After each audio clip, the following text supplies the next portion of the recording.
I got a chance to watch some of the special features last night. I was really impressed with how everything was kind of married together, like these two very different worlds of CG and puppeteering. So can you talk about like how that whole kind of process just evolved together and how it just kind of works so seamlessly?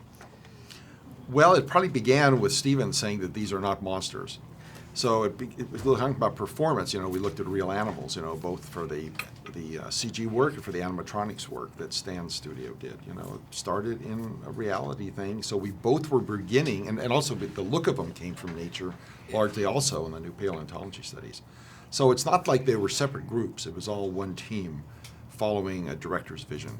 And you know, we worked with tons and tons and tons of storyboards that John Bell did most of them, I think. Did most of the boards for the thing. Just reams of storyboards where we all collectively planned out that David kept script. And, you know, occasionally there would be a thing like, well, is this the right dinosaur? No, we should switch it to this one. And Crichton had like all sorts of weird scale changes. Sometimes the Tyrannosaurus would be Godzilla size in the book.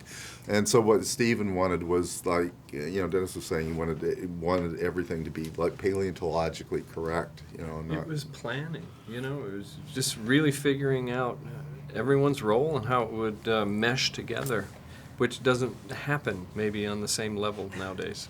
Anymore. I also noticed on the, like John, you were talking about when that first dinosaur, the Triceratops, I believe, the sick Triceratops, and that was kind of the real nervous day. Well, it was the first time that it was interacting. It was because, you know, that set the tone, you know, for the believability of the dinosaurs, and yeah, I think that was our moment of like, aha, it's either working or not, and that was. And it was technically hard for us because if I'm remembering right, that particular character, Triceratops, wasn't due until much later. And then suddenly, oh, it's going to shoot first, and it's in Hawaii, so you better get it done, make it cool, and put it in a shipping container and get it over there now.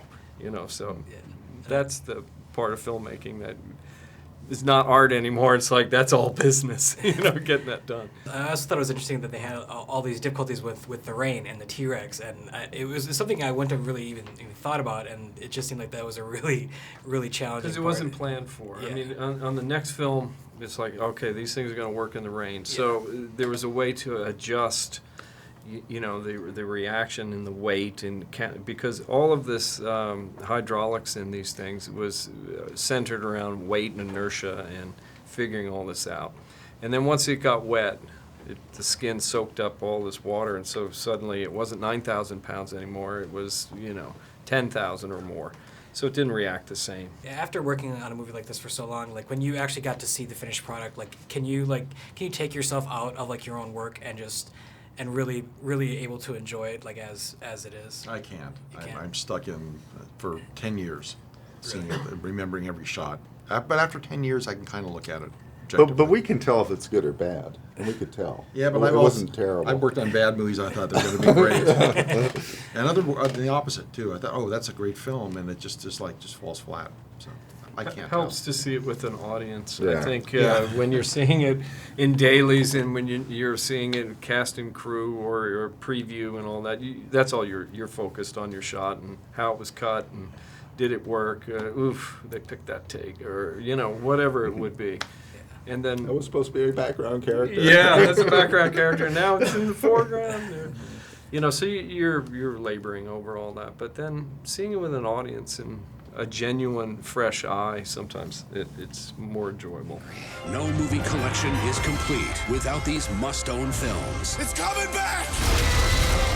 Jurassic Park, the ultimate trilogy. Own it on Blu-ray October 25th.